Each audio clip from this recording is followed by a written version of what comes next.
The observation deck of the Zenith Coalition flagship hummed with tension as Commander Maya stood before the holographic display, her dark eyes fixed on the crimson beast tearing through Sector 7. The creature, designated as a Vorthak by the Galactic Council, was a nightmare made flesh, 12 meters of armored hide, regenerating tissue, and primal fury. "Commander, the perimeter teams are falling back," reported Lieutenant Cross, his crystalline carapace flickering with distress. The insectoid officer had seen 3 cycles of war, but nothing like this. Maya's jaw tightened. Beside her, Essa checked his weapon with methodical precision. The human mercenary had joined their crew only 6 rotations ago, but he'd already earned a reputation for unorthodox solutions. "How many have we lost?" Maya asked, her voice steady despite the chaos unfolding below. 17. The Vorthak regenerates faster than we can damage it. Plasma burns heal in seconds. Kinetic rounds barely penetrate. Cross's mandibles clicked in frustration. "Commander, I recommend we evacuate the colony and orbital strike the sector." "Negative. 12,000 civilians are sheltering in those hab blocks." Maya turned to Essa, who was loading magazines into his tactical vest with practiced ease. "You've been quiet." Essa looked up, his weathered face unreadable.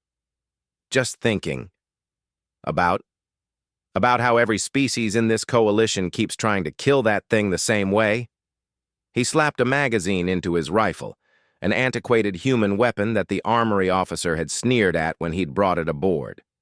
"Plasma, particle beams, rail guns. You're all thinking about energy transfer and penetration. And humans think differently." This came from strategic advisor Yelmoth, the 4-armed diplomat whose species had written most of the Galactic Council's military doctrine. "Yeah," Essa stood, slinging his rifle. "We think about stubbornness." Before anyone could question him further, he headed toward the transport bay. Maya followed. "Essa, wait. That creature has survived orbital bombardment prep. What makes you think—" "Your bombardment would have worked if you'd followed through," Essa interrupted, not unkindly. "But you didn't want collateral damage. I respect that. I'm not suggesting we change the ethics. I'm suggesting we change the approach." The transport shuddered as they descended through the planet's atmosphere. Through the viewport, Maya could see the Vorthak in the distance, its roar audible even through the hull. "Shoot all you want.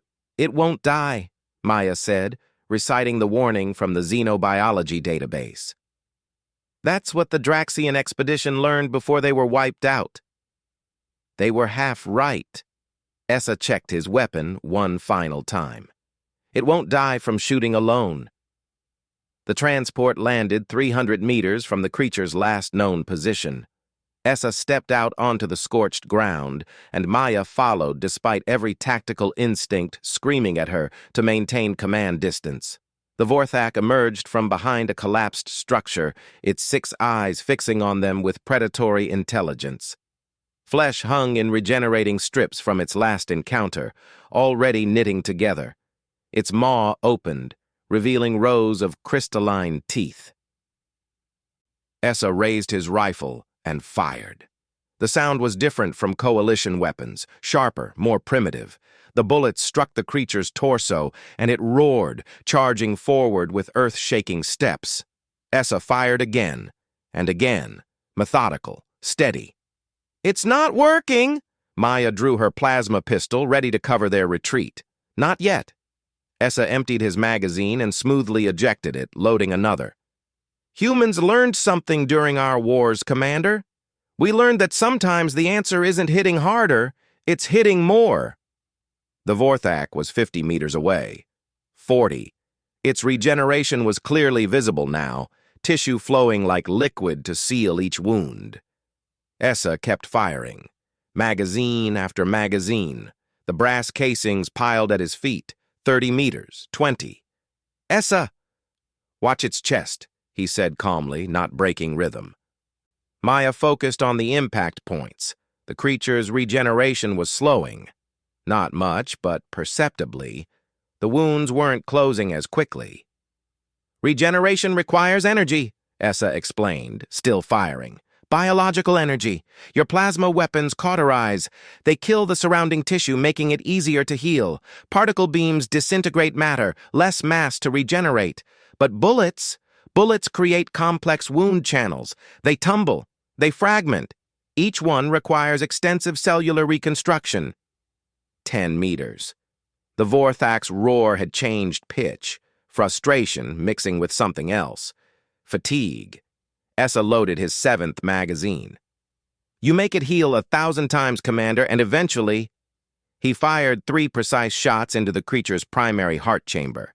"It runs out of fuel." The Vorthak stumbled. Its legs buckled.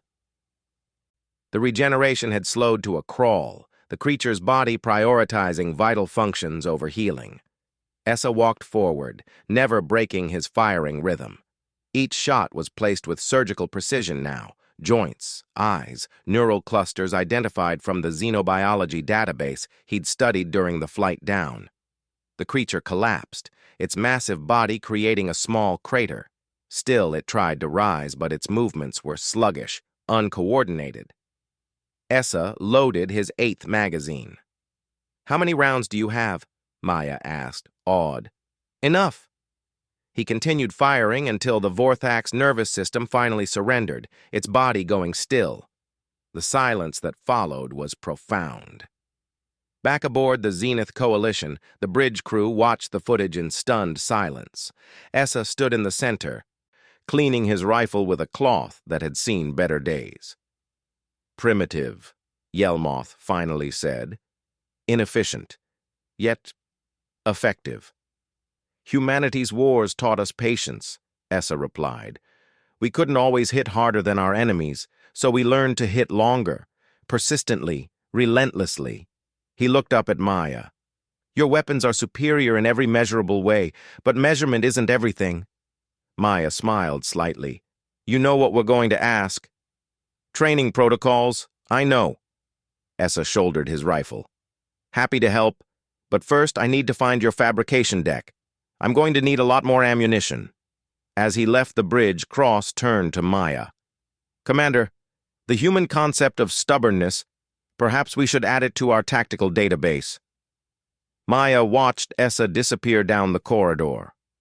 This unassuming human who'd solved with patience and persistence what firepower alone could not. "Yes," she agreed. "I think we should."